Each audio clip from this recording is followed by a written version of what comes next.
Yeah, and you know what? The guy was put in jail. He went to trial. The U.S. District Court, I believe it was in Fargo or maybe Grand Forks. I don't remember that, but the person was given a fine, a small fine, and the sentence was the 17 days in jail he had already served. So that's what he gets. That's what somebody gets for trying to bring virulent strains of Ebola, of all things, into the United States. You know, you try to travel with some shampoo on a plane, you're probably gonna get a year in jail. But well, we got Dr. Pianka. We got Dr. Pianka running around. Dr. Eric Pianka running around the countryside, saying he can't wait for airborne Ebola to kill 90% of us.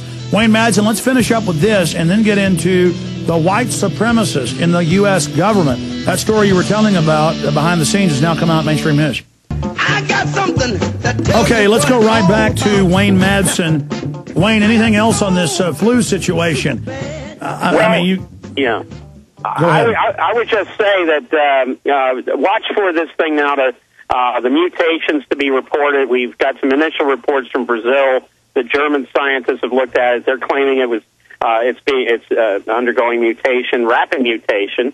I would note that the day I talked about this virus mutating, I was on Russia Today. That was on at 12 noon Moscow time. The same day, Margaret Chan, a director of the World Health Organization, was in Moscow, and there was a news conference, and she was pointedly asked, "Is this virus mutating?" And she denied that it was. So we're not getting the straight scoop from the World Health Organization, even though they've declared this a level 6 pandemic, and certainly the Centers for Disease Control, which were for weeks saying that they were undercounting the number of infections in this country. Now we find out that over 1 million people are infected here. So there's a real problem with getting good information from these so-called public health, international and national public health organizations.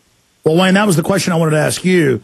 3 or 4 days into the panic, a city official I know, I'll just leave it at that, came to the office and brought the internal memorandum from a CDC meeting with state and city officials in San Antonio, where they didn't shut down some schools just north of San Antonio. And it said, we're telling the public we're at level 4. We're already at level 5.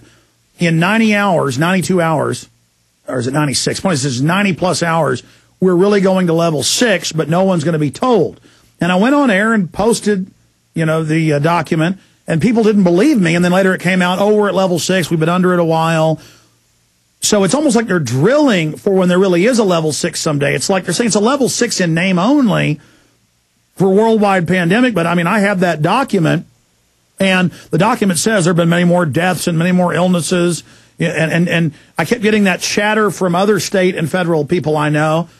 So is this like a fire drill, or is this the real deal?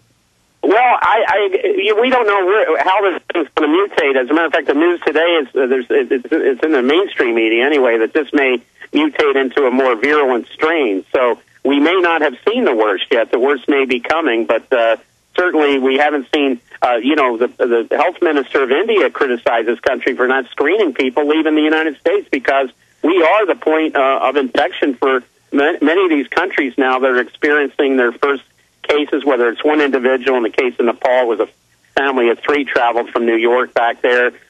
Same reports from many different countries around the world that the first cases are from the United States, but there seems to be no interest by our public health officials here to try to stop the spread of this overseas. We've got over 1 million cases, but we're seeing a huge spike today reported in England. Australia it's a very bad situation in Australia, and the worst case scenario is those countries that have no public health infrastructure. And now we have the first cases now being reported in sub-Saharan Africa, India, and Bangladesh. Can you imagine how many people live there and how easily that will be spread in a country like that?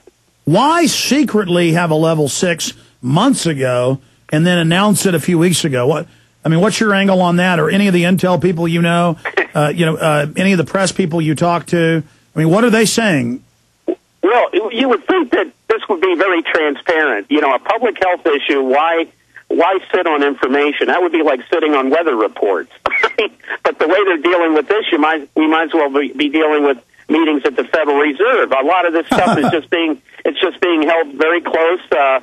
You would think you would want to inform the public about a pandemic, but we see information being withheld on a daily basis, and it makes no sense. And I have to think that there's some, criminal predicate to all this, and it would be nice to see them investigate it. But I'm not holding my breath, because it would have been nice to see the FBI really investigate the anthrax attacks on the media in Congress, and they blame this poor Dr. Ivins, who was actually trying to find the perpetrator. They said, it was him after, of course, he committed. And now it's coming out that his DNA at the mailbox doesn't match, and that he's basically innocent, and nobody wants to talk about how he died in the government mental institution. They just say he took his own life. Yeah, locked up in a mental institution when they secretly grabbed him.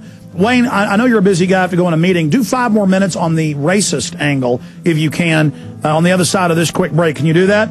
Sure. Okay, great. WayneMadsonReport.com. That's WayneMadsonReport.com, linked up on Infowars.com and PrisonPlanet.tv. We'll also come out of the break and put it up on screen for PrisonPlanet.tv members. Stay with us. This is GCN.